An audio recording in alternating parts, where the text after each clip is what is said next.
Reka mbasuhuze mwese mukurikira Mugabe wa TV. Uyu ni umwanya tugiye kuganira kandi tukagaruka ku bibazo bya Afurika muri rusange ndetse n'ibibazo by'abantu muri rusange. Ngiye ubabwira ndi Mbera wa Nkomeje wa tuvuga Kabare, nkaba n'umunyinya mwana Gitore.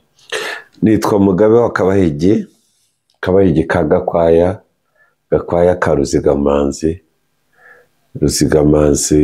Rwanda hiriwe ndahiriwe ya Nembe Nembe ya Ruyange Ruyange rwa Rusimbi rwa Rutsobe, nkaba n'umutsobe umubona. Ku buhanga bw'ibyuma tukaba dufite Shyaka Umugunga. Shyaka n'Umugunga sha umwana wo ku cyari wacu mu Kirebe. Aho ngaho habi inka gusa n'abantu. Mbera nakwitabye. Bobo reka nkwakire. Murakoze cyane nagera kwakiriye. Urugo rutakwisa umushyitsi niruba ari urwawe. Oya rwose turakwakiriye. Nanjye ndakwakiriye kandi murakoze. Hari ikintu yimvuze mu kanya ndi introducinga sinira wacyumvise ibibazo bya Afurika.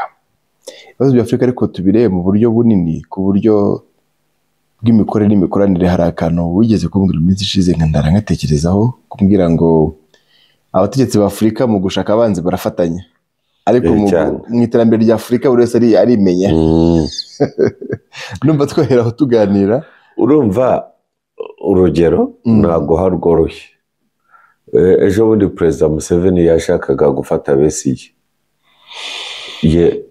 Ruto amwemera ko ingabo za Uganda, ubutasi bwa Uganda bwinjira bagafata Besigye bakamujyana Uganda mu buryo bunyuranyije n'amategeko. Ubutasi bwa Uganda bwinjiye muri Uganda nk'abasirikare, bwinjiye muri Kenya, bwinjiye muri Kenya nk'abasirikare batwara bafata Besigye aho yari.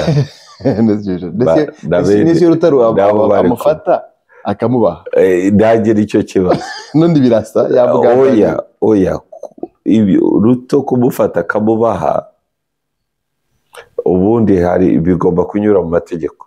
Ni urubanza rugomba kureba niba Kenya na Uganda bafite icyo bita extradition treaty, niba bafite uburyo bwo guhana imfungwa. Icya kabiri ni ukureba nanone uburyo bunyuze mu mategeko no mu nkiko. Niba Uganda ifite reasonable charges against Besigye, niba hari ibyo bamurega bifatika bituma leta ya Kenya imufata. Ubundi kugira ngo leta ya Kenya imufate nuko Uganda yakagombye kuba ubutabera bwaho bwarishuwe za arrest warrant nk'umuntu ushakishwa n'ubutabera. Uwo muntu agafatwa, yafatwa bakamujyana mu rukiko rwa Kenya. Kenya ariyo yamufashe akaburana kuri extradition izo charges. Umucamanza yavuga ko zifite ishingiro, therefore bakamufata, Kenya ikamuhereza Uganda. Byageze gutya arisinziriza, bo bagiye gutya ubutasi bwa Uganda rutarisinziriza igira arisinziriza. Ndaguha urundi rugero. Tanzania bafashe umugabo uyoboye opposition. Umwe Samia yafunze. Umwe Samia yafunze bigasamba imyigaragambyo. Yego. Uriya mugabo hagiye abanyakenya bagiye kwigaragambya n'abandi baturutse Uganda n'abaloya bagiye kugera. Bamwe barakubitwa, abandi babasohora mu gihugu mu buryo bubi cyane butanakurikije n'amategeko. Ariko se waborohera naje kwigaragambya iwabo? Uretse leta ya Kenya yari ifite abo baturage iraceceka. Leta ya Uganda ifite abaturage bari muri Tanzania bakubiswe nabo baraceceka. Bagiye kwigaragambya? Oya, abenshi babakuye no mu mahoteli yabo. Ariko nakantu numvise ko abagenzi bari n'abanyakenya baje ku mupaka bagira ngo binjire ngo basapotinga abagenzi bagenzi babo. Ibyo ni iby'ejo by'imyigaragambyo y'abagenzi. iyo ni inkubiri ya kabiri. Inkubiri ya mbere bari bafashe umuyobozi w'ishyaka ritavuga umwe n'ubutegetsi uri muri Tanzania, baramufunga, w'ishyaka ryitwa Chadema, baramufunga. Bamufunze, haza abanyamategeko n'aba-activist binjira muri Tanzania mu buryo bwubahirije amategeko, banyuze kuri airport. Bo baje mbega hano baje kwintervena ikibazo cyabaye. Aho birumvikana hajemo n'abanyamategeko bamwe bavuye Uganda n'abandi bavuye Kenya. Wibuke yuko Tanzania iri muri East Africa Community, harimo free movement of people and labor na personnel. Munemere kujya gukorera akazi ari hose. Barangiye barafatwa, baba extradited, baba deported. Ibihugu kandi banakubiswa babayitocana. Ibihugu byabo bantu biraceceka. Ese kuki byashitse? Kuki bitarwaniye ku baturage babyo? That's my point. Ku bibazo bireba ubutegetsi, ejo bundi umvise amakuru mu myigaragambyo y'abagenzi, Suruhu ngo hari ingabo za Uganda zagiye gufasha Suruhu guhagarika abagenzi. Yego. N'ejo bundi iki cyumweru gitangira officially baranazigaragaje. Basubiye now zazamba amadarapo ya Uganda. Abategetsi bo muri East Africa Community ku bibazo bireba ubutegetsi bwabo, actually abategetsi benshi bo muri Afrika ku bibazo bireba ubutegetsi bwabo barakopera, barumvikana. Ariko ku bibazo bijyanye n'iterambere ry'abaturage ntabwo bumvikana. Ntabwo bumvikana. Kubera iki? Utekereza ko kubera iki batumvikana kandi yari inyungu nawe zikomeye? Urumva niyo president agiye. Wibuke yuko turaganira impamvu Afrika idatera imbere. Impamvu Afrika idatera imbere cyambere, the leaders they collaborate but not on the interest of citizens. Harakano watangiye uvuga kajya nkakwepa ku butegetsi. Ariko Bob nantege ndi ku ruhande rwawe, nasanze ubutegetsi bufite ikibazo cyane ubwo muri Afrika. Aho mugani gikomeye kuki bigera ku iterambere n'ikibazo kiri mu butegetsi bwo muri Afrika.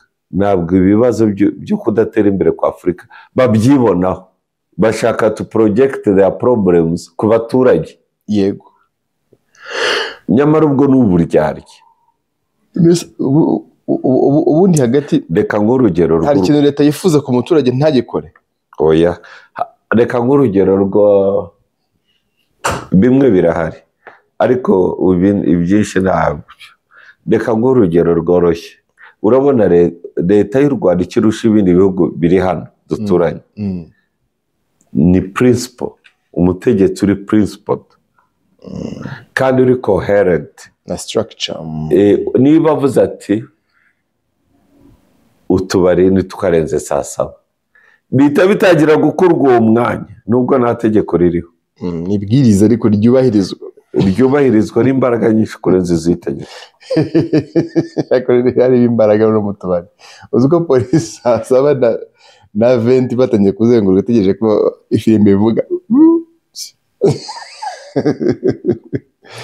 Icyo kintu bamwe bashaka kubona ari kibi ariko genda gikura mu Rwanda kuko abategetsi benshi bo muri Afrika byarabananiye, nta nubwo bashobora no kubahiriza itegeko rya traffic.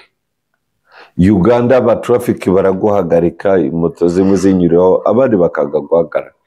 Kongo ni gutyo, mu Burundi ni gutyo.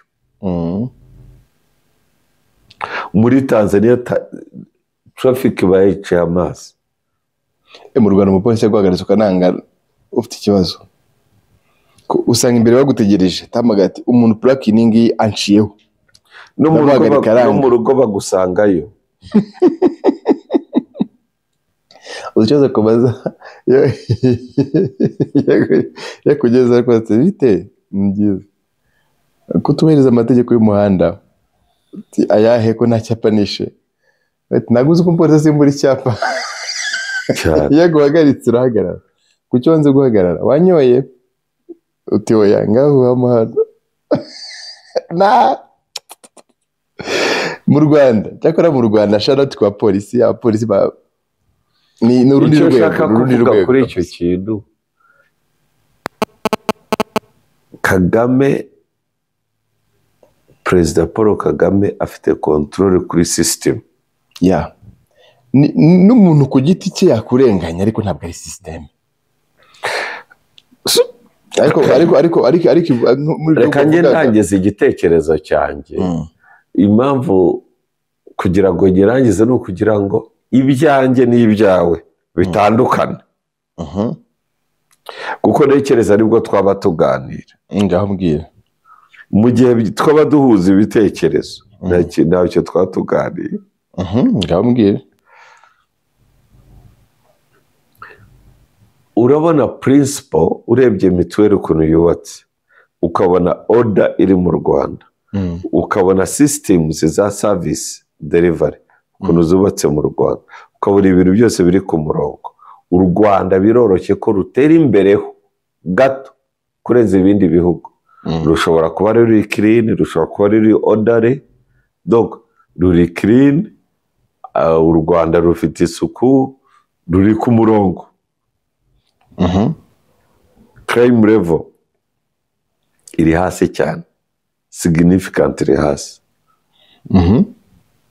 uzi mu Burundi ko umugabo agomba guherekeza abana bakabageza ku ishuri kuko baraba kidnapping they ask for money in exchange yes mu Rwanda unapimye manage komeza umbwire bya bindi by'abantu baza bakagufatiraho imbunda bakagusohora mu imodoka bakayijyana biba South Africa ntabwo bishoboka mu Rwanda so there is order the state has order ariko ibyo byose ni ibintu byiza ku Rwanda ushobora gutuma u Rwanda rutera imbere ariko kugera ku kigero ariko ntabwo rwatera imbere ngo rusige ibindi bihugu bya Afurika kuko ntabwo Afurika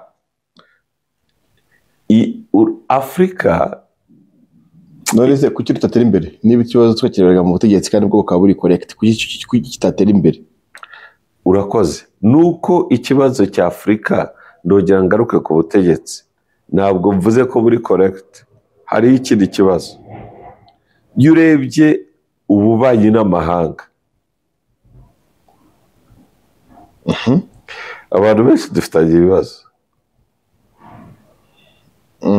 biterwa natwe cyangwa nibo I don't care who bitera ariko ni conflict Bob ariko gereka maze soze gutya so muri make iyo urebye Afurika uko iteye banza uyirebe mu ndorerwamo ya Africa Union ndi kuyibona ni ibihugu 55 ku baturage bafite almost 4 billion abaturage bagera kuri miliyari 1 na miliyoni 400 yego India has got the same size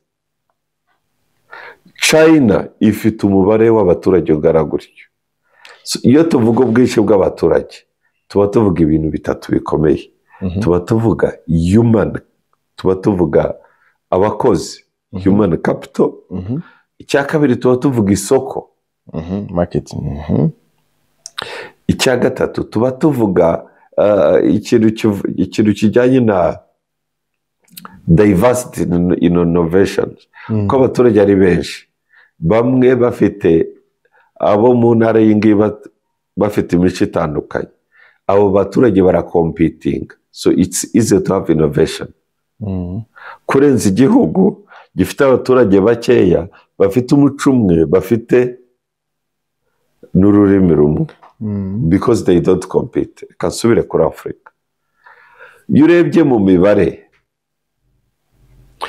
India iratera imbere ubundi habanzaga China igatera imbere ariko mu mezi 6 ashize Ubuhinde buriho buratera imbere cyane kurenza China actually nk'uyu mwaka turimo kurangiza Ubuhinde buriho buratera imbere kurenza China now here's the thing population ya China ya India niya Africa it's almost the same by numbers by numbers population. Ariko ikibazo cya Africa is fragmented mu duhugu 55.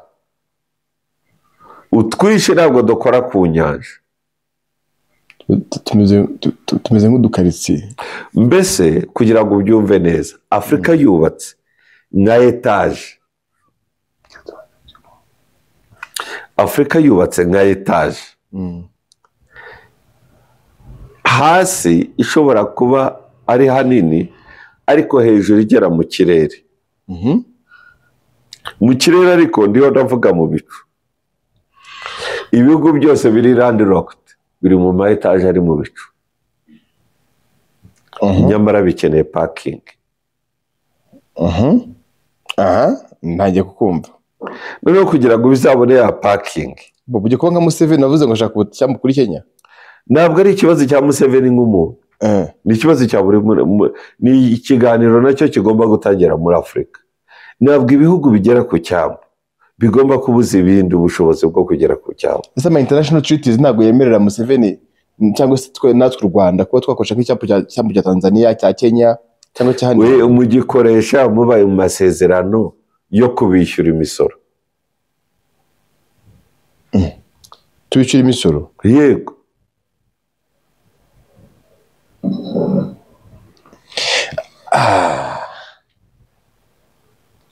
None se wambwira umuntu uri kuri etaje ya 40 yuko kugira ngo aparike umuntu wo hasi uri kuri ground floor ari ugomba kwishyuza wowe muri etaje ya 20 parking? Parking bose itari niyabo. Bose itari yabo barayisanzeho. Ngo ni yose yayindiye n'amazi mpuzamahanga. None muri make n'amazi y'inyokomuntu. Wowe kuko uyegereye, none se utekereza ko conflict ya Ethiopia na Eritrea ituruka ibyambo? Erega ibintu by'ibyambo Museveni avuga bizateza ibibazo. None se biragoye cyane yuko a landlocked country. Bob, ndashaka kubaza ikibazo. Ndagura urugero urundi kugira ngo mbaze. Museveni yashatse gukorana na Kenya kugira ngo bubake pipeline ya peteroli ituruka Masindi, ishobora kugenda yabaye refined kugira ngo igere ku byambo no ku isoko mpuzamahanga. Kenya basanga harimo a lot of corruption, ajya kubinyuza Tanzania. Agiye kubinyuza Tanzania ejo bundi hazamo abagenzi nabyo asanga nta mutekano uriho. None ubwo ari harateza ikibazo cy'icyabo. Ntekereza yuko ibihugu byakagiye bihereza ibihugu bitagera ku cyabo inzira nyabagendwa, nk'uko muri karitsiye dutanga inzira igera ku muhanda. Itegeko riteganya ko iyo mugenzi wawe atagera ku muhanda utegetswe kumuha inzira. Yego. So kuki bataduha inzira? Uzi no kuva ku cyambu Dar es Salaam ukaza na rukururana izanye ibintu, uzi bariyeri zihari n'inshuro ugenda usora utanga na ruswa. N'umutekano nari n'abantu mu mashyamba Tanzania gusa bigize nk'inyeshyamba. Yes. Ndashaka kubaza ikibazo. African Union ikora iki ku buryo itareba icyo kibazo kugira ngo cyadresse iki ku buryo bw'inyungu za buri gihugu kandi bose bafite ijambo?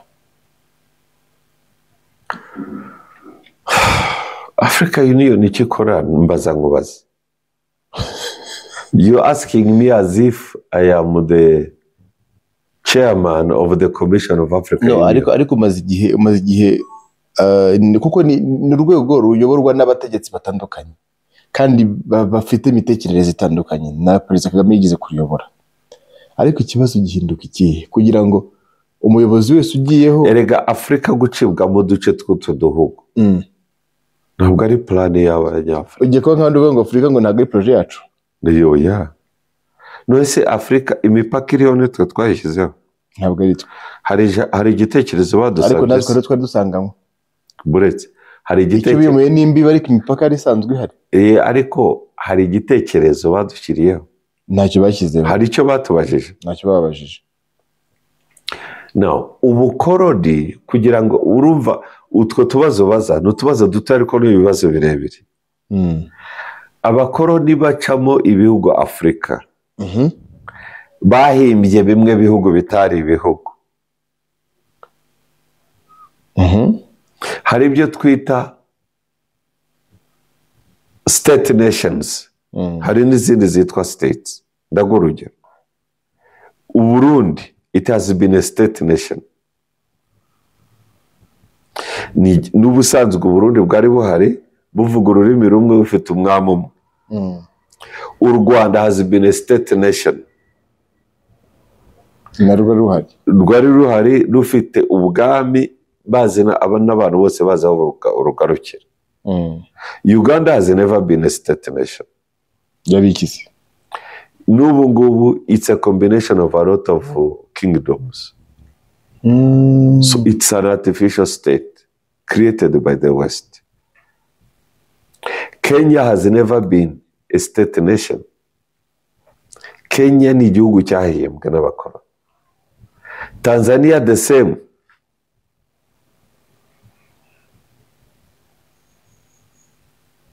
Tanganyika ni Tanganyika nayo yari ifite ubwami bwinshi, ari ubwami bwa Karagwe, ubwami bwakuweho na Rwabugiri, bwa hano hirya ugana nka za Biharamuro. Mbese Mali is a state nation. Mali ni ya kera, vampire akomeye. Togo is an artificial state. Ese Bob, ndagira ngo uhuze ibyo niri kumbwira ibyo ni igisubizo kuri ikintu cya mbere. Dufite ibihugu byinshi artificial states, ubu ngubu zikaba ziri state nations zaremewe. Ntekereza ko still ntabwo ziri state nations, ziracyari artificial state. How? Bafite imipaka, bafite imbibi, bafite ibiranga state nations byose. Namaze kwintegra n'indimi zabo bizima kujya ku murongo, hari ubwo bahuriraho. Abenshi abadahurira mu Gifaransa bahurira ku Giportuge, bahurira ku Cyongereza. Erega icyo ni ikibazo gikomeye. None dukora iki? Hari ibihugu bidakenewe muri Afurika. Ibihugu 55 ni byinshi cyane. I'm okay with it. No, hari ibihugu 55 muri Afurika ntabwo bikenewe. Dukeneye ibihugu 6. Ndemera ko ibihugu bya Afurika bikenewe, ariko bigakenerwa mu buryo bw'imikorere n'imikoranire, hakavaho imipaka. Ku buryo urabona akantu Perezida Kagame yatangije ko gukora viza ku Banyafurika byakabaye intero, ntabwo ari uko navuze ngo abandi bazikureho, ariko boroshye ku ubuhahirane hagati y'abaturage babo. Ibyo ngibyo still you are doing the same thing. Ibi bihugu ntabwo bikenewe. Dufite ibihugu byinshi muri Afurika bidakenewe, kandi iyo ureba intambara ziri muri Afurika n'ibihugu binini biracyashaka kwicamo utundi duhugu. We don't need fragmented. Ikintu cya mbere abakoroni badutsindishije, twari dufite a lot of kingdoms kandi zimwe ziri weak. Kuko twari dufite icyo nka Uganda yari ifite icyo twita feudal states, yari ifite a lot of kings kandi twegeranye. Muri political science tuvuga feudal states. This is a lot. Birirwa bambaye impu z'intare n'izingwe, ariko umuzungu yazani kubita urusasu bakawuda. Ikindi, they were not even united. Ariko iyo filozofi yo kubihuza kuko utabyumva, urabona Amerika imeze, urabona federal state nka Amerika uko imeze, kufata nka umuturage wa Pennsylvania kumva ko ari umunyamerika, umuturage wa Atlanta kumva ko ari umunyamerika, ariko akaba ari igihugu kimwe, akaba ari kontina ariko ifite umbrella imwe. Nubwo kwitwa Afrika ni ibyo uvuga ndabyumva, ariko biragoye. Reka ngubwire aho bigoreye. Ikintu cya mbere, utu duhugu twose dufite aba president. Bamwe baturage bitwa duhugu ntabwo aribo bashyira abakuru b'ibihugu bahari, ariko n'ubundi structure amaze kuyimenyera ko n'ubundi AU ifite umuyobozi. Ntabwo urimo kumva bafate AU bayihe manda. AU nta kintu ikeneyeho. You don't need it. Ndayikeneye kugira ngo ihinduke nka umbrella. Okay, hinduka Washington DC.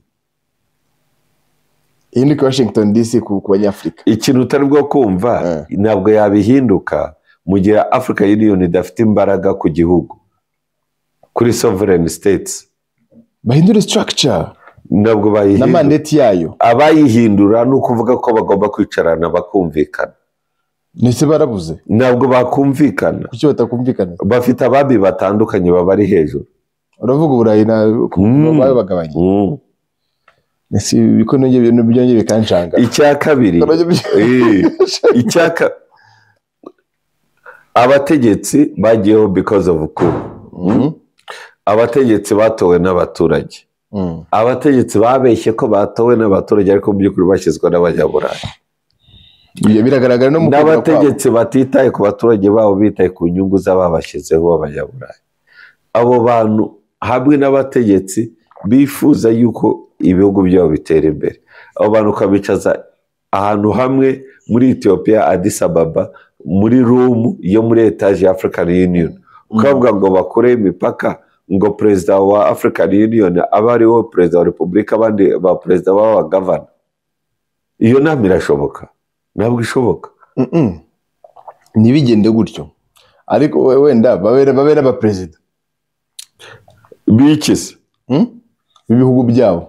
Ariko ikintu cyitwa imikorere n'imikoranire, ntabwo African Union ishobora kugira imbaraga mu gihe individual states zigifite sovereignty. Ariko sovereignty mu Kinyarwanda bahita bate? I'm sorry, I feel like doing this unique wish. Ko hari amagambo afite mu Kinyarwanda. Sovereignty ubusugire. Ntabwo Africa Union, Afrika yunze ubumwe, ruriya rwego rwa Afrika yunze ubumwe rwagira imbaraga ku bihugu byigenga bifite ubusugire. Ariko ibyo uvuga ndabyumva. Africa Union itaricara ngo yemeze yuko individual countries, ibihugu byigenga bifite ubusugire bigomba gutakaza ubwo busugire. Ntabwo nta kintu twavuga. Nawe uri muri mu mwambaro usanzwe bimwe twigisha mu ishuri muri political science ngo bigenda gutya.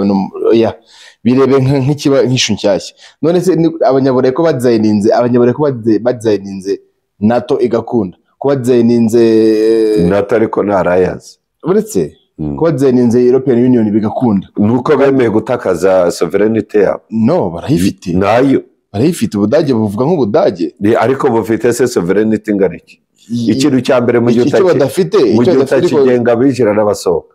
Icya kabiri, Umudage ajya mu Faransa, Umufaransa kucyumva ubusugire ari kurinda imipaka. Ubusugire ni iki? Ubusugire ni iki ku rugero rwawe? Iyo bakubwiye ngo igihugu gifite ubusugire ni iki? Ubusugire numva ari amahoro arambye. Izo ni teori utangiye kuzana zidafite icyo zivuze. Ubusugire bivuze iki? Ijambo ubusugire bw'igihugu bivuze iki? Ubusugire bw'igihugu nuko igihugu kiba gifite gifite imizi, gifite amahoro. Are you understanding my question? Yes. Rese imizi igihugu gikuraho imizi. Ni amahoro arambye. Ni amahoro arambye. Ni ibiki? Amahoro ni amahoro. Amahoro ashobora kuba muri Amerika, akaba hehe, akaba. Ubusugire ni amahoro arambye ryo ndi kubyumva. Gutese. Reka ngwe nk'urugero. Uburayi bufite ubusugire kubera ibintu bibiri. Sibyo? Uburayi bufite ubusugire, ariko Ubufaransa nabwo bufite ubusugire bucagase. Gutese. Ubusugire ntabwo ari ukurinda imipaka, Bob. Ubusugire ntabwo ari ukutinjira. Ariko nakomeje ubusugire icyo ari cyo utangira kuvuga ngo amahoro arambye. Amahoro arambye. That is not, icyo ntabwo ari igisubizo. Now here is the thing. Ubusugire bivuze ibintu bitatu. Icya mbere, kuba ufite control kubiba ku baturage, ku butaka bw'aho hantu, no kuba ufite control ku binjira n'abasohoka. Or ku kijyanye ku binjira n'abasohoka, individual states zo muri European Union ntabwo zikifite imbaraga, kuko Umufaransa yemerewe kuza gukora mu Budage, Umudage yemerewe kujya gukora muri Netherlands, just nk'uko agapiganwa ku isoko nk'uko undi muturage wo muri Netherlands apiganwa ku isoko. bibambura ubusugire. Yes, ni ukuvuga ko bya bindi muvuga bya patriotism, ukunda igihugu, oya turakunda Afurika. Patriotism irahindurwa na Pan-Africanism. Turi gutera imbere, nta kibazo, icyo nicyo cyaduteza imbere. Ariko ikibazo gihari mu gihe tutaremeranya yuko tujya Pan-Africanism, tugatangira kwemera ko buri gihugu, buri muturage akunda agahugu ke, tugateza imbere Pan-Africanism, tugateza imbere patriotism. Patriotism biragoye ko ijyana na Pan-Africanism. Ufite Mamudani yavuze ngo bitera terrorism. Patriotism cyane ishingiye ku mbibi itera terrorism cyane. Ikibazo kiri aha ngaha ni ikibazo kigusaba mbera mfashe ukuremo Renete guriya. Okay, ongera uzisubizemo. Afurika ikwiye gukuraho imipaka yose. Basi niba Afurika idashobora kuba igihugu kimwe, nivemo ibihugu 6. ese kuki wafashe 6? Ubuzima burafashe 6. Ndiho ndagenda kuri regional blocks. Ibihugu bya East Africa Community byihurize basi b'igihugu kimwe. Afrika ibyo bita Maghreb, ibyo muri Afrika ya North, pays Maghreb, pays Maghreb, babe igihugu kimwe. ECOWAS, ECOWAS make one country, SADC make one country, that's 6. We are done. Ibyo ntabwo byakunda. So niba bitakunda, birimo nagomvika. None se niba bitakunda, ababiri bo badashobora kumvikana. Ngo bureba ngo muri East Africa Community. Ikibazo cya Kongo cyarabatandukanyije. Bamwe ni bavugana. Ndabwira abo bantu baziyunga muri Africa Union gute? Rega formule ni imwe. Ni yes. Nge formule ni nkingi President Kagame yafashe. Ni yes. Guhitamo kugerageza gufata ikintu aho basha kugeza control. Ni yes. N'u Rwanda. None se ugakora iki? Ararwa gutura expanding ariko mu ntuzi. Mukize. Umuki? Rega ibintu nibyo gutumva. Ni nawe yarabyivugiye. Nubwo tuvuga ko duteye imbere, ntabwo turi kure cyane aho twari turi 50 years ago. Ibihugu byose bya Afurika biracyari hahandi. Hello. Nawe yarabyivugiye, ntabwo ari iki. Ariko ashaka kuzamuka. Ntabwo wazamuka gute se? None se ntabwo wemera isigamigani nyarwanda? Ivuga ngo iki? Urazemera? Ndazemera. Good. Uribuka kuvuga ngo runaka yateje Rwaserera? Uzi aho byaturutse? Ni yego ndahazi. Umugabo witwaga Rwaserera. Baramutera kandi yatewe n'abanyabuganda. Azira ibintu bye. Azira umutungo. Barabinyaga biba chaotic. Haranashye. Abantu barahatwika. Barabaza bati habaye iki? Baterwa Serera. Kuva iki gihe cyose, when you are rich person uturanye n'abakene, biteza Rwaserera. Rwanda rwatera imbere muri bimwe, ariko hari aho rutarenga. One, ni igihugu kiri muri East Africa Community, igihugu still kiri close muri Central Africa, kiri landlocked, ntabwo gishobora gutera imbere as an individual state. Nibishoboka. I can bet my small head. Ibyo bintu mubyikuremo. Sizi impamvu gereka babwire. Sizi impamvu mwumva yuko kubabwira yuko bidashoboka ko u Rwanda rutera imbere rwonyine bivuze ko ntabwo igihugu kuki rutashoboka. Gute? Give me reka ngwe blueprint. Yes, thank you. Ni ibintu byoroshye sibyo? Abanyarwanda dufite ubutaka twita ubwacu. Butoya. Yego nta kibazo. Dushobora gukoramo production, dushobora gukoramo education, dushobora gukora ibindi byose bishobora guhinduka product ducuruza n'abo bantu bose badukikije. Urugero production yabingana iki mukoresheje neza ubutaka ku mwaka? Tugende buke tubare. Ndi kugira nkubwira sibyo? Production rega ikibazo tujye kugira. Let me give you this chance. Dominate me in this discussion. I want you to dominate me. okay nibyo ndi gusobanurira ikibazo tugiye kugirana none aha ngiye ndi Perezida Kagame none na switchinga strategy nahita nkorera nk'ubitira system ya Commonwealth wahita urabona Commonwealth kuntu iyo iri philosophical ntago ifata borders Commonwealth ni kuvuga ngo ngiye ku expanding icyongereza kigera hano ubundi mere nka United States ariko mu buryo butarimo geographic wenda mfata ngo mpita America oya ariko mfata hano mvuga ngo ibihugu bikuri biri mu muryango wa Commonwealth bivuga icyongereza byose mbigiraho ijambo ino system nakoresha nkafata abanyarwanda nk'abedicating namara kubedicating nkatangira strategy yo kubaka u Rwanda nk'akantu kamwe kagiye kuba urumuri rwa Afurika yose isigaye muki icyambere mu burezi kaminuza zose ziri ku isi zifatika nazizana icya kabiri wazizana ute mu gihe kaminuza imwe yonyine irusha bije ibihugu 15 kaminuza imwe kaminuza imwe irusha bije ibihugu 15 bya Afurika bije ya kaminuza imwe ikoresha ku mwaka iraruta bije ibihugu 15 bya Afurika byifatanyije hari ikibazo se wamuzana ute se kandi aguhatse icyo utari kumva ndacuruza iki kubera ko kubira bihugu bifite ukuntu bikomeza kujya no urujya n'uruza nge narworoshye nkuko ntekereza ko nzire nayo yafashe yo kubyoroshya none nabyoroshya abana b'Abanyafrika bose bakumva ko waraneye kwiga Oxford ariko branch ya Oxford iri Kigali yayigamo ubwo ni mu buryo bw'iki ariko ngamije iki Bob ngamije iki to educate them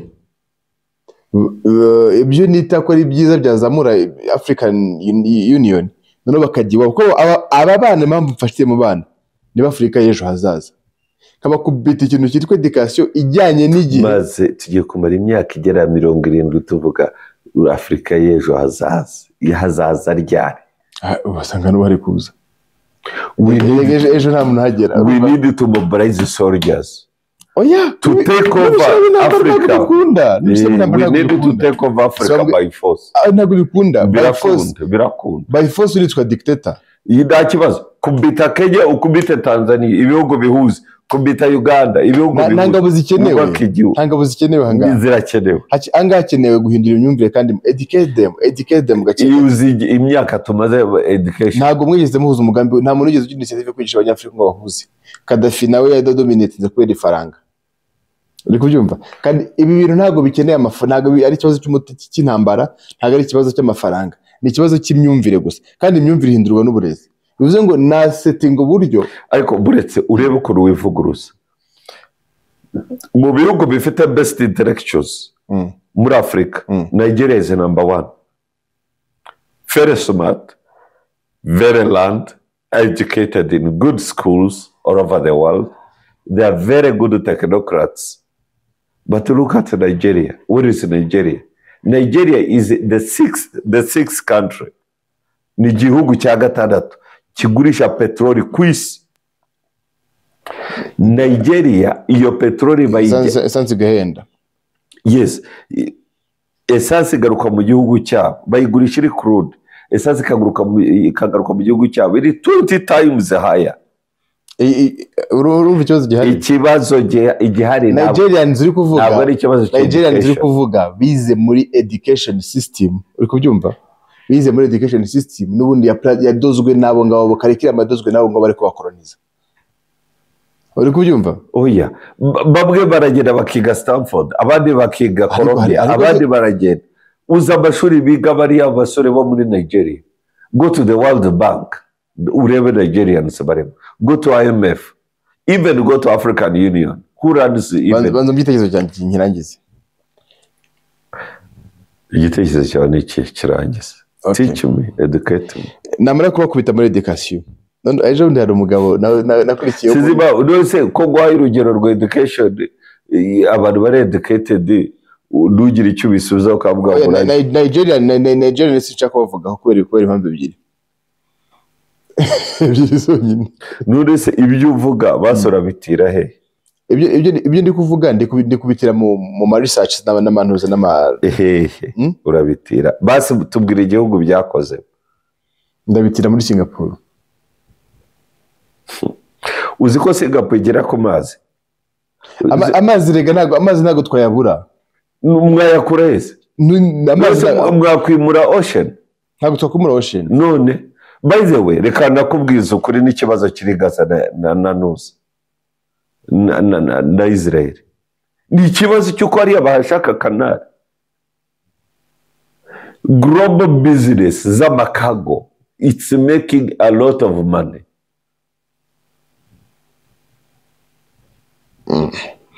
Amazi araza nyuma.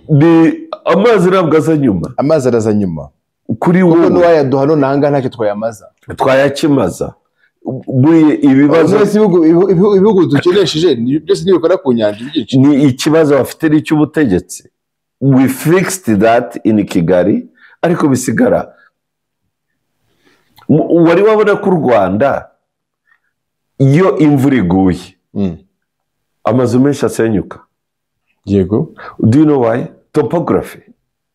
Uzi topography ivuga mu Rwanda hatari umusozi hari ikibaya. No, ariko ntago ari ikibazo. Nicyo kibazo. Ntago ari ikibazo. Soil erosion. Nese mu nyanja niba hubaka. Mu nyanja niba hubaka bakatura. Ntabwo mva ikibazo cyane. Umuntu utuye ku musozi. U Rwanda ari imisozi igihumbi. Bituma reka nagize kino kibazo kugira ngo cyumve. Niba umuntu atuye umusozi umeze utya abantu bagatura hano batondagira uyu musozi ni ukuvuga ko imvura nigwa ubutaka buramanuka. Topography iri kwimeze. So abari buture hano mu kabande imvura nigwa haraba imyuzure. None se ibyo bintu bikeneye iki? Ibyo bikeneye inyanja cyangwa bikeneye inyigo? Bikeneye inyigo y'imyubakire kuko no mu nyanja baho ntabwo iki ntabwo ari ikibazo cy'inyanja. Ntabwo turakirebera mu buryo bwa superficie nako cyabanza kugusobanura u Rwanda. Aho uvuga watera imyaka ukazamura production haratuwe. Population density mu Rwanda abantu bafite population density muri Africa ndumva turi nk'igihugu nk'icya kane. That's a lot of people in 1 square kilometer. Ariko ni urban planning, Bob. You need urban planning. Ntabwo ari urban planning. Uzi ko u Rwanda rwazanye gahunda y'imidugudu FPR ikigera ku butegetsi. Uzi abantu ba mbere bayanze World Bank. Do you know why? Uzi impamvu bayanze? Bavugaga ngo ni communist agenda. Urabona muri Israel communist agenda? Muri Israel bubatse ibyo bita kibbutz. Amakibutsu urayazi? Ndayazi. Very good. Ni imidugudu y'abantu bahiga hamwe, baba hamwe, amashuri namwe, ibiki byose. Ariko ayo makibutsu abantu bayubatse ni USSR n'abasoviete. Ariko ituma Israel itera imbere.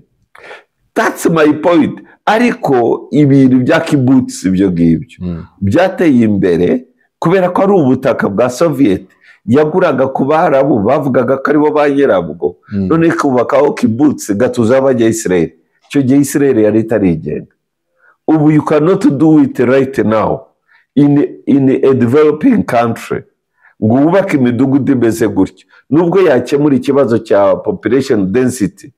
Ariko World Bank n'izindi institutions zitazi kuvuga ngo ibyo n'ubukomunist ntabwo babishyigikira. Ni gutyo imidugudu wabonye leta y'u Rwanda alternative ikoresha ngo ni umudugudu w'icyitegererezo ariko bikubakwa na leta. There is no international organization yabishyigikira kubera ko capitalism na communism zarahangaye kandi birangira. Rwanda is a capitalist state. Rwanda is hybrid. The hybrid of what and what? Is a pure capitalist. And Congo, DRC, is a good example of a pure capitalist state without state institutions. Nigeria is pure capitalism. No, in Rwanda Rwanda is hybrid. Hybrid gute? Tanga urugero. Kubera ko nk'izo proje avugaga zose ziri ibihumbi bibumbira actually campaign y'imibanire n'iterambere ry'abaturage ririkomeye ntabwo ari ikintu cya individuals. Ntabwo uvuze gucyo imbera. Ntabwo ari bukwemere wihisha amagambo uvuze gucyo uko. Ubukangurambaga dukorerwa n'ubuyobozi duhawe n'uburyo tuyoborwamo ni uburyo bwo kuzamura abantu benshi icyarimwe. Ni inyungu rusange, byarenze kuba inyungu z'umuntu, ni inyungu rusange. Noneho nk'ayo mazu project z'amazu turi kubaka muri iki gihe n'amazu atuza abantu benshi icyarimwe. Ibyo bumva World Bank birwanya, ariko ni kwibumbira hamwe, biri muri core value z'igihugu, kuzamurira abantu benshi icyarimwe. Ariko icyo gihugu kidashobora kwibonera amafaranga kikajya gusaba amafaranga y'abazungu, ubwo urumva kiba ni gishya Bob, igihugu ni gishyashya. Ni gishya gute? Igihugu kiba nakubwiye ngo Rwanda is a historical national state. Yes, ariko u Rwanda rwagize igihe kubera ibihe rusa rutangiye bushyashya. Yego, since 1994. Okay. So none se imyaka 30. Okay, uri Kagame wakora iki kugira ngo u Rwanda nafata education? Icyo ni cyambere. Icya kabiri gikomeye none nakubitiramo kandi gikomeye, umurimo, technology. None technology niyo yoboye isi. Nafata technology nkayigira mama w'umurimo, ariko umurimo ugera kuri bose cyarimo. Bivuze ngo nafungura mu buryo bw'imikorere n'imikoranire, mu buryo bw'urujya n'uruza rw'abantu. Ngiye kuganira n'umuntu uri none ahangaho wagadugu tukakorana business, ntabwo bigoye. Ariko ikintu kiba kibura, nafata abaturage banye nkabaha capacity kugira ngo expandinga hose. Abisirayeli bazamutse gute? Ibindi ukubwirega Abisirayeli barabikoze. Bakoze iki? Abisirayeli nabo bafokasinze muri education, bipevera ikintu cyitwa economy. Ariko abanyayisirayeli urabitiranya. Abanyayisirayeli leta yari ifite umugambi. Oya, leta nta yari ihari. Je ndavuga leta yagiyeho kugira ngo yubake igihugu. Batangiye kuyikorera no muri struggle, nta n'igihugu bafite. Ibyo ntabwo ari struggle, that was survival. Ariko bamaze kubona igihugu kugira ngo batere imbere, state yagiye ifata inshingano ikavuga iti dufata abanyeshuri 1000 tubohereje mu makaminuza yo hanze. Yego. Bakagenda baraza bakagaruka. Yego. N'abariya ba Netanyahu, n'aba Isaac Rabin wapfuye, mbese bariya bose bagiye biga muri state projects zimeze gutyo. Yego. Abanyarwanda turabafata, leta ikabashyiramo imisoro y'abaturage, bakajya kwiga hanze bakagumayo. Nese ufite ikibazo kiri he? Ikibazo ntabwo kiri hano gusa. Kiri he handize? Nuko abanyafurika ntibaremera ko dushobora gutera imbere. Nushaka kubigira panafricanism, nibyo nikukubwira, ntabwo wavuze nko gusobanurira, ntabwo biri bwumvikane, kuko nge ntabwo nakubaka ibintu nzi neza ko n'urugero umukameruni agiye kubisenya. We need to fight. We need to fight and put there a one government. Nakubaza u Rwanda Rwanda ntabwo rushobora gutera imbere rwonyine. Ntabwo rushobora. Israel yarabikoze Bob. Kandi byarashoboye. Singapore bavuga yarabikoze. Uza amafaranga Amerika igenera Israel ku mwaka. We are talking about more than 6 billion. Ku mwaka. Igisirikare cya Israel. Israel niyo yishyura igisirikare cyayo. US does that.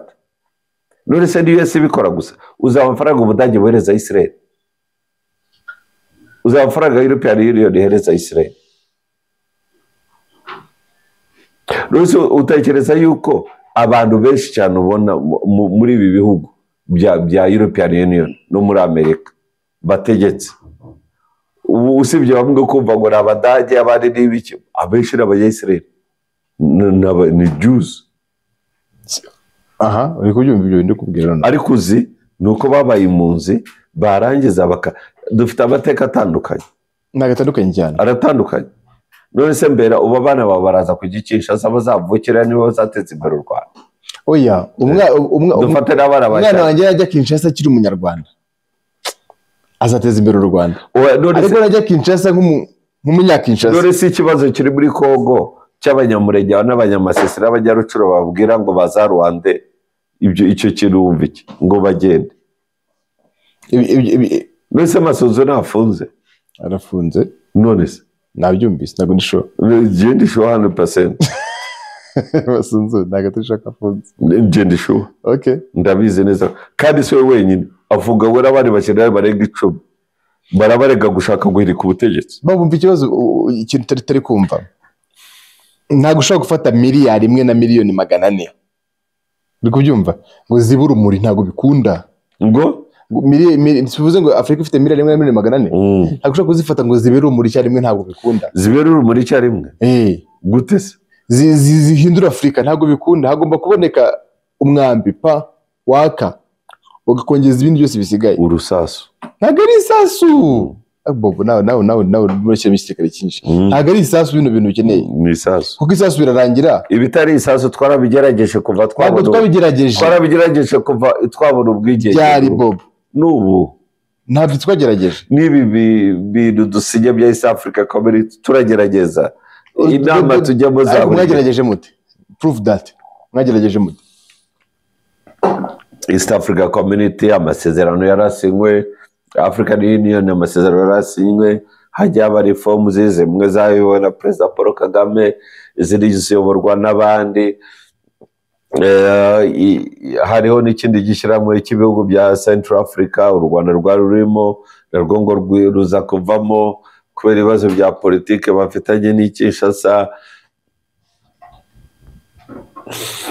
Ubwo mwarageregeje? Twarageregeje.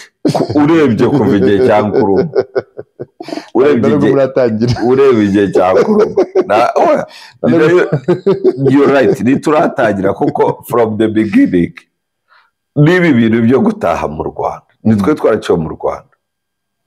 Ibintu byo gutaha mu Rwanda iyo dukomeza ngo ni uguhindura imyumvire ngo education ngo ibiki ntabwo tuba twaratashye until we picked up guns. Ariko izo ni conflict ebyiri zitandukanye. Wapi hari ibibazo imbunda ikemura udashobora kwemera. Ibihize biragoye ko abantu utekereza yuko Amerika ikemura ibibazo by'akarengane. Imbunda ikemura ibibazo by'akarengane. Aho ndabyemera. Utekereza Amerika wavugaga ni barwanya civil war, barwaniraga iki? Ibintu bitatu. Ikintu cya mbere, ibihugu byo muri South bishaka kwigenga kubera ko byo byashakaga kugumana ubukoroni.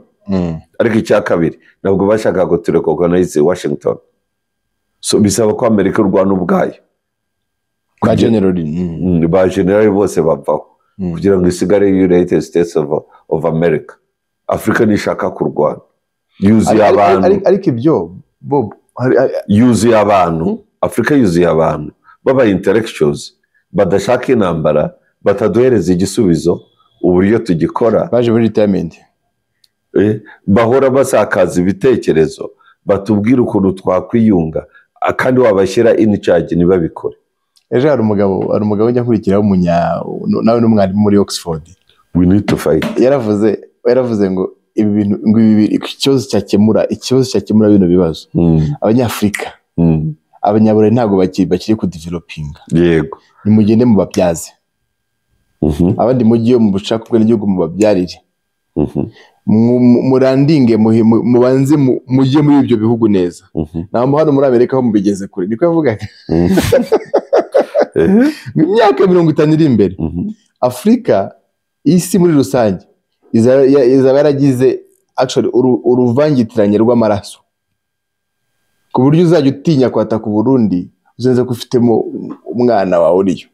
Ku buryo uzajya utinya mbega ku buryo abanyafrika bavanga amaraso n'abanyaburayi n'abanyamerika tugasa n'udukoze ikintu kimwe. That's a poor thinking. Ararebera ubunyafrika kubwirabura. Yego, which is wrong. Ariko n'abazungu niko batureba Bob. Dufite abanyafrika benshi batemera babirabura ariko batemera ko ari abanyafrika. Rusesabagina rimwe ari mufite hano yababwiraga ko ari umubirigi. None dufite abirabura ararebera ubunyafrika. Generation ikeneye kugenda. Oya, ntabwo ari ikibazo cya generation.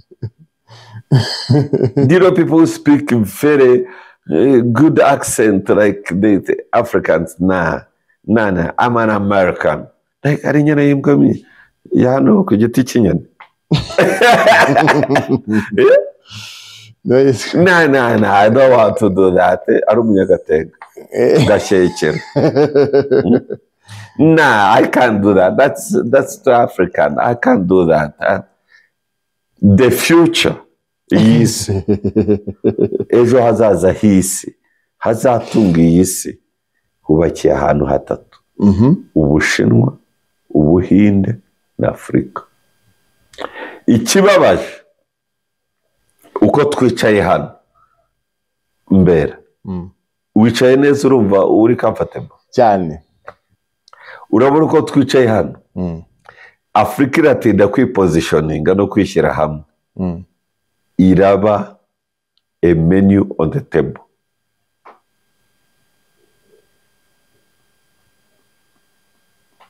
This is where we are going.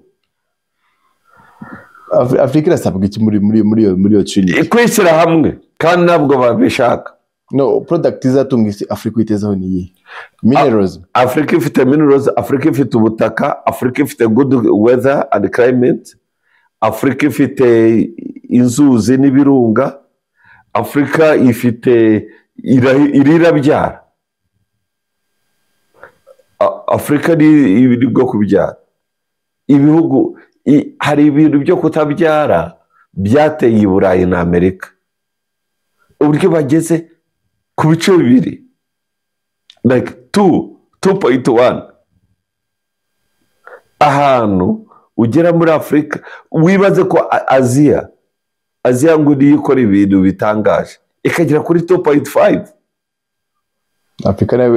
Afurika na India nibo bashyira kuri 4. Nibo babyara. The population y'isi izaba iri muri Afurika mu mwaka w'ibihumbi 2060 byibuze umuntu umwe muri 5, donc mu bantu 10 barindwi bazara Abanyafurika. Niyo teori ya Steve Robinson yavuze. Ariko ikibazo cy'ibyo rero ntabwo bizabigira Afurika nk'umugabane uteye imbere. Will be the exploited continent yo gutunga abantu bari hirya no hino. Abanyafurika barahunga Afurika, Abanyaburayi barayihabwa ku buntu. I went in a restaurant here yesterday, here Kimihurura. Nodaringa ibintu, umuzungu aza nyuma yanjye. The entire focus and attention ijya ku muzungu. Iyo ni imyumvire. Rega ikibazo kiri mu mutwe, ikibazo cy'iterambere ryacu kiri mu mutwe. Na education n'ubwo yanze kubyumva. Ntabwo education kandi education y'abanya. Mugesera ufunze hariya ntabwo afite PhD zingahe. Is a professor. Mugesera irindi yitwa Deo Mugesera. He has almost 2 or 3 PhDs. He's a professor. There is another guy umugande waduza wa Namutamba. Mujya mwumva ku biradiyo by'ibigarasha. Uvuga twari tuzi twebwe. Yari umwarimu ariya kuri kaminuza y'u Rwanda. Ubu ari i Burayi. Twebwe. Arize. Uza professor dufite. Batumariye iki se? Uzi PhD holders dufite. N'ibisambo nta values bafite. Ntabwo uretse values. Uyu education ushaka guteza imbere iza producing the same PhD holders. What we need is one. We need to fight. And we shall win. So what will you do after fighting? I am very good.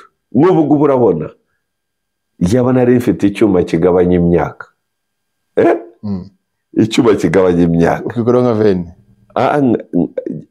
Usibye jewe Kagame.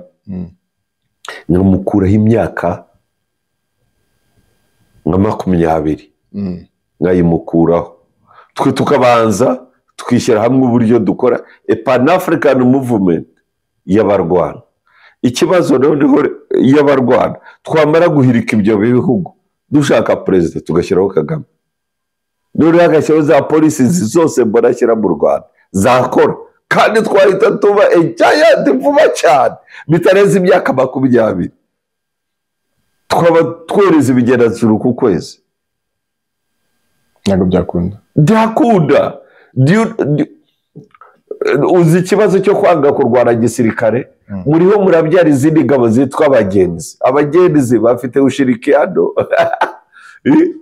barihirika ibi bihugu. umugenzi wa South Africa azanye n'uwi Kigali aziranye n'uwa Nairobi aziranye uwa Dar es Salaam yigaragambya atabwira ngo share retweet yarangiza bakabahurira ku mipaka. ariko ikintu ndari kureba iki kintu hari ikintu buriya reka ngubwire intambara zose zabaye muri Afurika ni intambara z'abanyaburayi. Afurika nirirwanya ngo yitsinde nirangiza yishyire hamwe.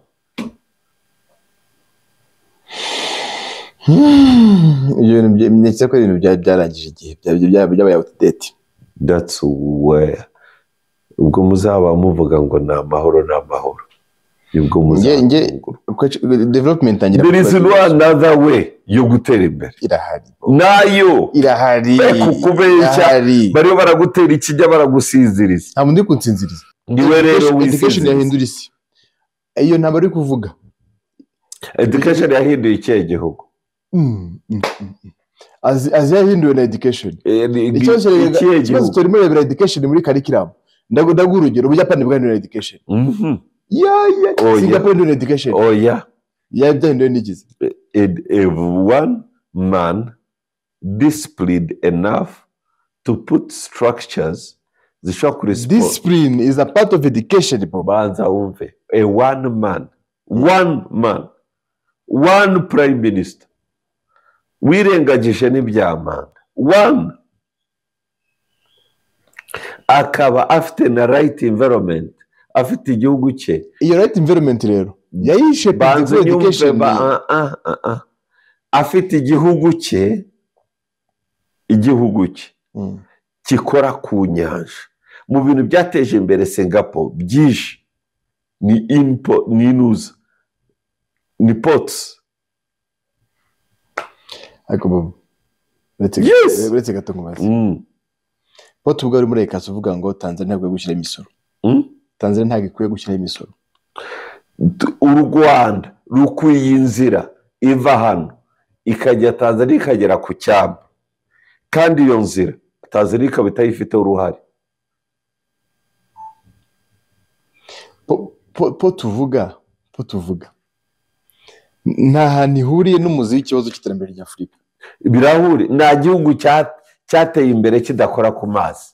Kimbwire twe kujya muri worokoso Israel zikora ku mazi icyane actually amazi y'ubwoko bubiri irira Rwanda za Canal. Mbwira igihugu cyateye imbere kidakora ku mazi. Reka tisi simple economy sisi bavu mu filozofi mukabishyiramo filozofi n'ubwenge bwinshi azifu. We need the Holy Spirit, we just need discipline. We need kwemera yuko aya mazi oceans tuzihuriyeho. We need yuko peteroli igeraho mu Rwanda iri ku giciro mpuzamahanga kitiyongereye kubera imisoro yo ku mipaka igari. We need yuko ikawa nkuye mu Rwanda nyijyana ku isoko itagiye isoro. We need to have labor ibyo twakoreye commodities zikagera ku isoko mpuzamahanga. We need to create markets zo muri Africa. We need to have one big market. Urabona uyu mugabo Shyaka ntabwo dukoresha ikirere. Urabona uyu mugabo Shyaka ikirere kiri very expensive. Urabona uyu mugabo Shyaka atuye mu Kirebe n'uyu mu Kirebe. Abantu bari mu Kirebe bakora ibintu bibiri bahuriyeho bose ni inka yenda no guhiga. Muri make ntabwo yambera umukiriya kuko what I produce mu Kirebe is what he produces. Umuntu wambera umukiriya ni wowe kugendera kurya no kunywa amata. Yes. N'inyama. Urumva? So we need to create that environment muri Africa. To create one big market. One big market to create it is to remove imipaka. The best way twakoresha diplomacy to remove imipaka kuva buretse yakebuye ikihese ku gitagi kebuye ikintu twakoresheje diplomasi kuva African Union cyitwa Organization of Africa Unity dukoresha diplomasi dusinya amasezerano n'ibiki byose byaranze tekinoloji yabikemura gute simple. I get worried all the time when somebody has a simple solution to a very complex problem. Yes, simple. Tekinoloji ikemura muri ubu buryo. Produce. Si ikibazo cy'isoko ufite. Produce. Nimara guproducinga. Noneho abadiplomate basetting market, international market. Noneho twe turwane n'iki? Turwane no exposing amastores. Nkuko twabibonye kuri Amazon level igezeho nonahangaha.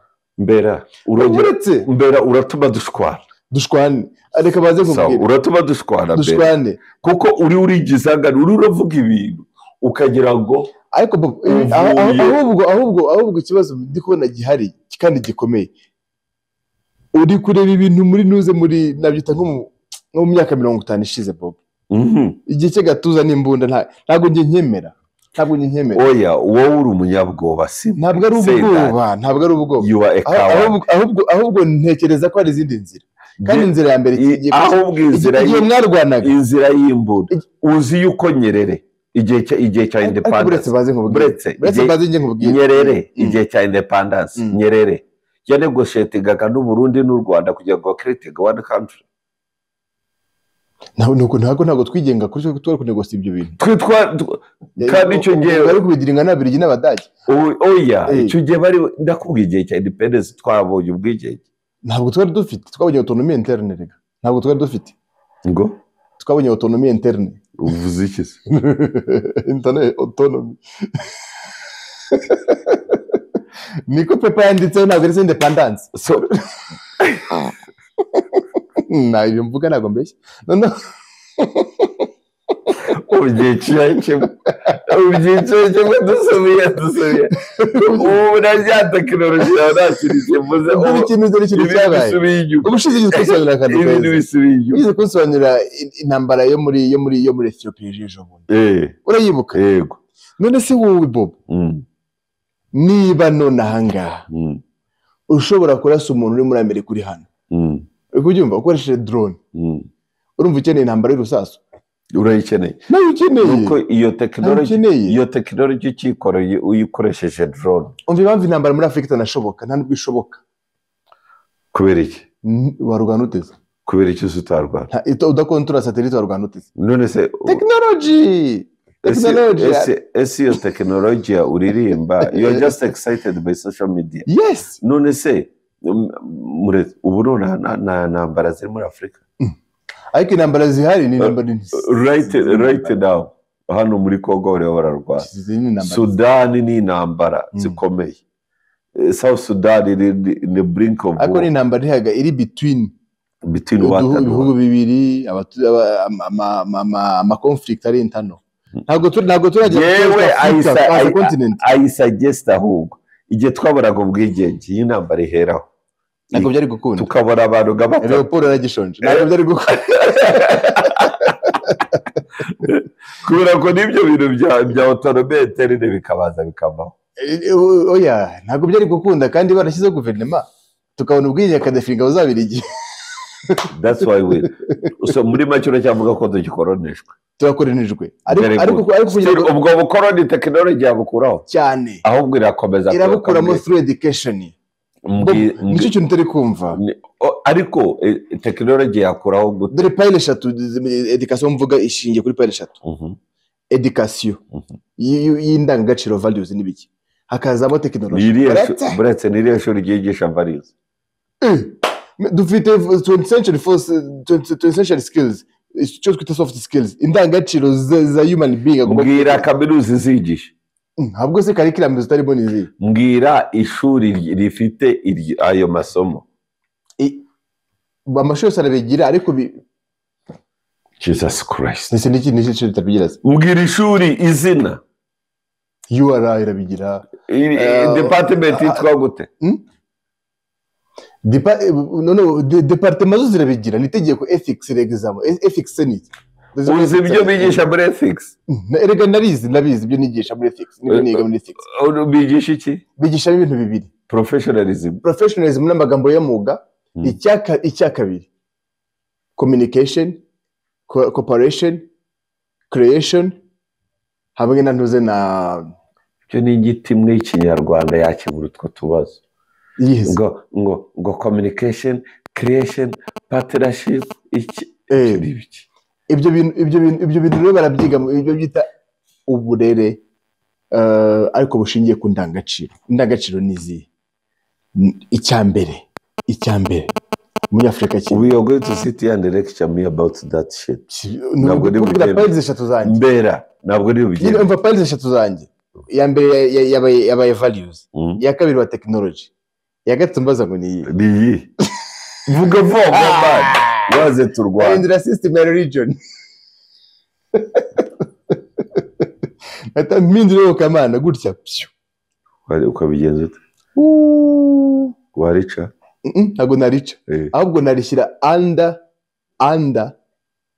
na shipping yo kamana ariko rishingiye ku gihugu. Cyangwa shingiye ku iryo deri yaza ryitwa gute? Ushaka umukristo w'umunyarwanda ariko birashoboka. Ariko apana kuba ku bunyarwanda se religion. No, ni urugero nko mu Rwanda. Cyangwa se nko muri Tanzania abakristo ba Tanzania cyangwa Islamu ba Tanzania nta kibazo. Ariko ikibazo amadini afite mbese nka ya orthodox y'Abarusi. Yes, nuko ikibazo dufite n'aba Judaism. Rero example Judaism is a national religion. Ishingiye ku mateka yabo. Exactly. Twebwe dukora. Namwe mushingira amadini anyo ku mateka yabo. Ufite abakurambere bari. Tuzamure Kibogo. Twaye iki? Kandi ko yafitinga muri ako kantu kanyuma kariyo karamfasha. Ako kantu kanyuma karamfashije. Twaye iki? Ni gute umbwira ubutwari bwa n'urugero bwa Caesar Kaisar. Gike. Ubwo se ibyo bintu bya Afrika yiyuga. Erega wibuka icyo tuganiraho muri Africa United. Nusira United kubera ko twazamuye Kibogo. Oh yeah. So hanyuma abaganda bakazamura Kintu. Hanyuma Somalia bakazamura chief. Oh yeah, bagire we need war. War of what? A gun. We shoot every stupid person. Wabamara. Ukazigana igihugu kirimo miliyari imwe. Abo ngabo batagenga Afrika. Nakubwiza ukuri. Ntabwo twakomeza twakoresheje ubwenge bwose twigishwa. Turiho turakoresha tekinoloji yose. Turiho turakoresha diplomasi ishoboka yose. Tugakreye imiryango idafite ikimaze nka East Africa Community hamwe na Africa Union. Ibintu byaraza. Mwibeshya ko mwayikreye ko nagwa mwayikreye. Tuba twayikreye. Mwikreye gute? Tuba twayikreye. Nta mandate ifite yo kuvuguruza ikibazo kiri mu gihugu kimwe. Ariko Africa Union kugira ngo ivuguruze mandate urumva bahaye Africa Union aba president. Baha Africa Union imbaraga. Nibo bayaka imbaraga. Bayigize general Ntangabo. You see, that's why we need to shoot all those leaders. You don't. You cannot build. Africa is full of stupid people. N'abana president. 5 man. Rero abo bayobozi benshi dukeneye ko batandatu ntabwo bakwicara ngo bahuze bataragiyeho mu buryo bumwe.